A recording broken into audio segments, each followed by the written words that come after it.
well as a Lunox, which we haven't seen in a long time with so many mage picks up. Can this Diggy protect their entire team to reach that late game? Let's find out back in the land of Dawn. This is going to be yet another battle full of bloodshed between these two teams as Team SMG wants to secure that 2-0 victory to get those juicy 3 points on those standings, whereas RSGMY wants to make sure that they are putting up a fight here in their first game of Season 10. All right, this is going to be some exciting stuff because Kuza already going to be on that Benedetta jungle. He does go for the Demon Slayer this time around. He wants to be able to kind of speed up his clear. It's not going to be as effective as it was before, but it still gets the job done. Noir and Hate rotating super early on to try and take away and peel away the support from Loliel's, chunking him down as low as possible. We can see that Team SMG recognized this lane dynamic once again. They were on the opposite side before, so they know that the Claude is going to have a hard time against Beatrix. And speaking of a hard time, Vox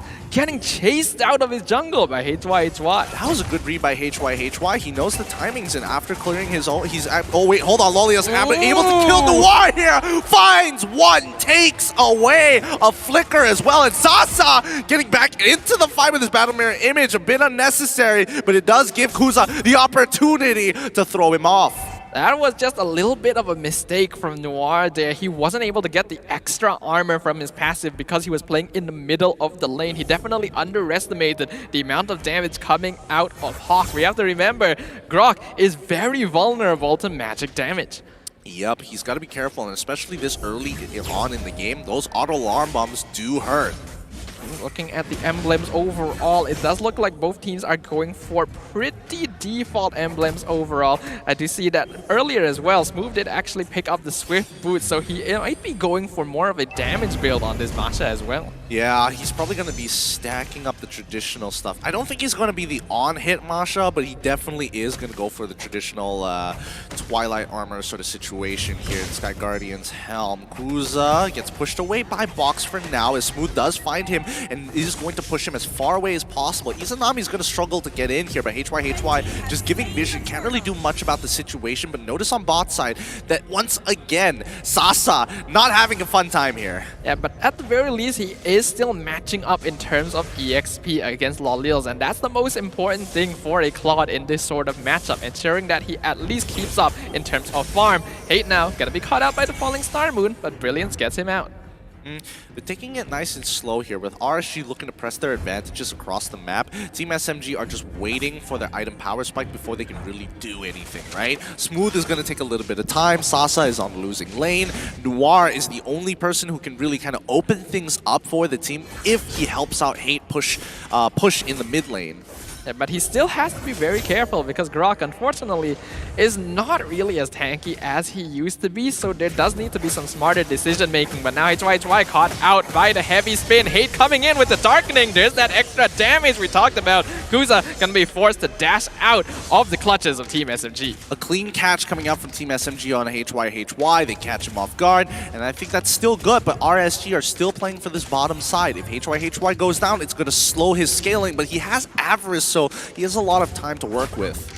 Yeah. Team SMG, they do have to be a little bit careful because the late game scaling on RSGMY is pretty strong, but simply because they have to make sure Sasa gets his farm. They themselves cannot afford to play too aggressive early, but here comes Hate once again, Darkening doing lots of damage to HYHY. Oh, really chunking him out. Luckily, HYHY still has his Regenerate for now, and the Frost Moon Shield is going to help him top off his health. Let's look at the items so far. Boots complete. Sicilion going to be going for the Clock of Destiny. Sasa still struggling and is forced to get the plated leggings to ensure that he can somewhat survive. We can see, though, that Hate did not actually even have a single item before that. That is the passive damage from the Darkening that makes Lunox such a danger to deal with here. This is a hero you have to make sure you shut down early. Otherwise, the scaling is just going to become completely unstoppable towards that late game. Speaking of unstoppable, Noir just making sure he can zone out Kuza from getting in on this. I mean, boxing to hit level 7 here, so he's going to slow down. He comes in with a...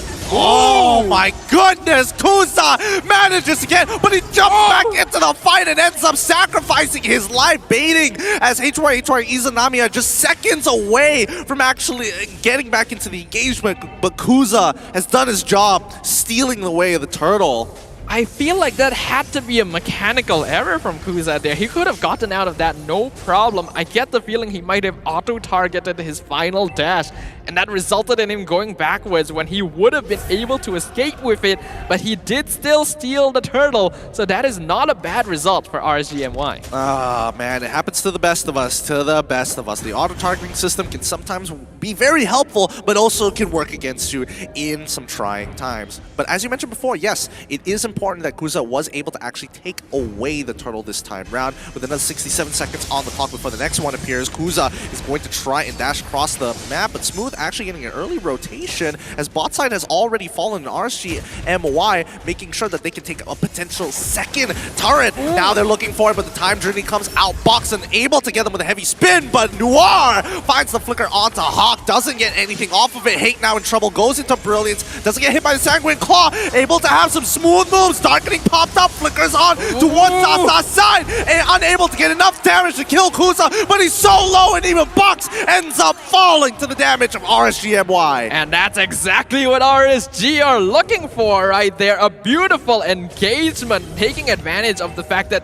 Box simply went too far with that heavy spin, underestimating the duration of time journey, putting him out of position, going for Hatred, getting that kill. All very important things. And now with 2 tier 1 towers down on their side, they're sitting on a comfortable 2k net worth lead. It's such a feels bad because Hate was so close to taking out Kuza. He was on a sliver of health, but let's not forget that some big battle spells have been blown by Team SMG, and they won't have it up for this upcoming turtle fight. 2 flickers down, and Sasa does not have his sprint. Now RSGMY are the ones in control. They're going for the turtle, even using the Electo final blow to secure it. Team SMG know they cannot contest this, and now they are going to be playing on the back foot. RSGMY right now doing a very good job of maintaining their mobility and just dancing around Team SMG. Let's not forget that.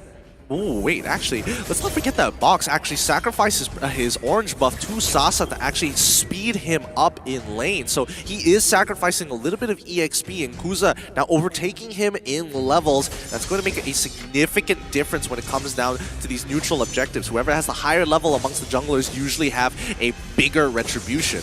And besides that, we can see that Lolios is comfortably farming. He already has his Blade of Despair and Malefic Roar completed. Sasa not even achieving that golden staff just of yet.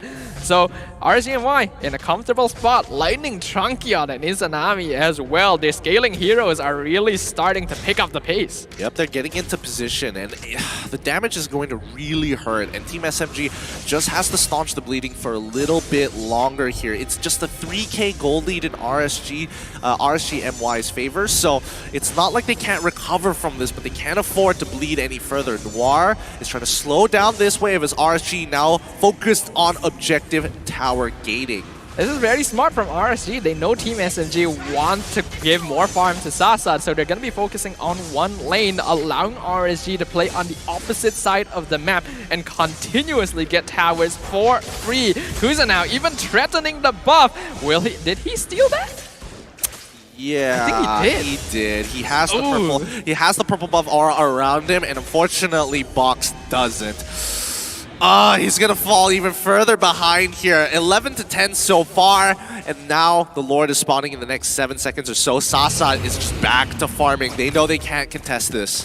I feel like we have to comment a little bit about how we were talking about Kuza is known for these assassin heroes. Let him play an assassin hero.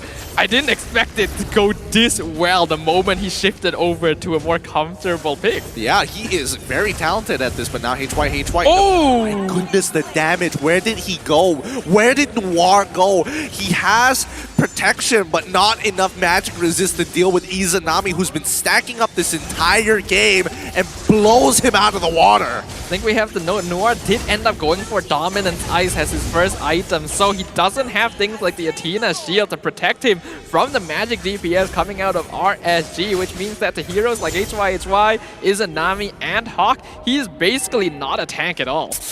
Oh, that's definitely a feels bad. There's nothing you can do about it. But now let's see how much of an advantage they can get from this Lord push. Smooth jumps on top of Loliel's, already using his shockwave, but Noir unfortunately can't do much. One more bad impact is gonna be enough. So close. Kuza looking to get him, uses his eye for an eye to close the distance, but again, there's just too much. It gets disarmed by Smooth before noticing, hey, 3 people may be a little too much. I'm gonna take your purple buff and start pressing for these outer turrets. Noir was literally living on a prayer there in that last fight, and now we are seeing a problem. This Diggy pick from RSGMY is full countering any engagement Team SMG has. Heavy spin, wild charge, it does not matter. It's just all negated, and that means they have no way of effectively starting the team fight. Well, speaking of starting a team fight, they might actually want to book it here because it's going to be tough. They're trying to take out this Lord as soon as possible, and Loliel's and Izanami are just farming autos here. Bad impact stacks just increasing, and Loliel's just slowly sieging it down.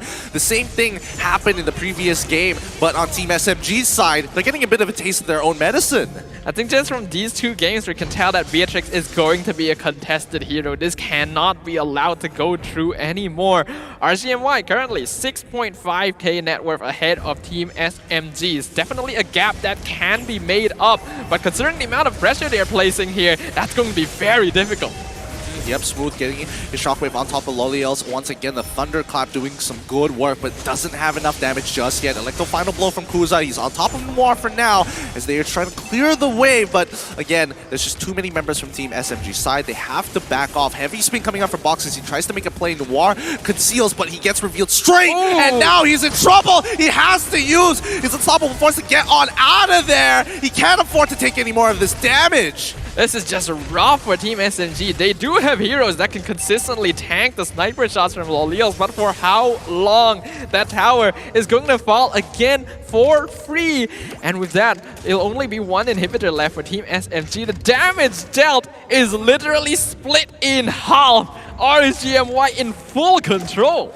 This is not a good look. This is not a good look at all. RSGMY getting small leads and now accumulated to a 6.4k, 6.3k lead against Team SMG. 12 minutes into the game, it looks like a repeat of history with the tables turned. This is just rough for Team SMG, but RSGMY in a dominating situation. Lord is going to be up in the next 10 seconds, and right now, what can Team SMG do? There is no way to engage. There's no real way to pick people off considering how far behind they are in terms of gold. What is the game plan here for them? Well, fight it out. Box already losing 50% of his HP from the bad impact. He gets sniped away by Loliel's, but the backline getting attacked by HY. He's trying to get his darkening off, but Smooth has done as much as he can. HY getting close to death. They find it with the Thunderclap, and now Kuza on the run to trace down Hane. He sees that he cannot get there any further. The conceal from Noir gives them just enough space, movement speed, and time to back off. That's going to be a 1-for-1 trade, but RSGMY are definitely the winners of that one, as now they don't have to contest with the retribution from Box. Noir providing some vision, but he has to be careful not to go too far, as now the backline going to be jumped, but Loliel's has Wind of Nature, will survive the Blazing Duet. Sasa not quite able to finish off Hawk, but does find Kuza, so Team SMG do get a nice pick off there. It was a good attempt, very good attempt. I think Team SMG, you're starting to realize that hate is starting to scale hard. Oh my. Oh my, that was a little too close for comfort, but hey, you know, they're going to be fine. They're going to be fine. Team SMG holding on. Let's look at the item list so far, and that's what you want to see. You want to see that Claude with max items. Yep, so right now Sasa only 1 item away. It looks like it's going to be a defensive choice here to make sure that he can match up to Loliel's, but the same can be said for the opposite side. Loliel's actually going for full damage here. He doesn't care about living because he knows that his team will be able to buy him enough time. As the game now continues, we can see that the net worth lead for RSG has actually reduced a little bit, but with Luminous Lord pushing up top side, this is a very important defense for Team SMG. RSG pressing into enemy territory territory. Box does find Kuza. He does have sort of an angle, but it's not worth it with these Lord and Power minions being a big priority as they lose one inhibitor. Box is going to get pulled back by the rest of time, but Sanguine Claw allowing him, Loliels, to take him out with a single shot. And now they have to deal with Lord H1 falling. Star Moon on towards Hane's side. He's in trouble, but the backline is already dead. War is gone, and Hane can only watch as Sasa comes in with a blazing duet. It's over. RSG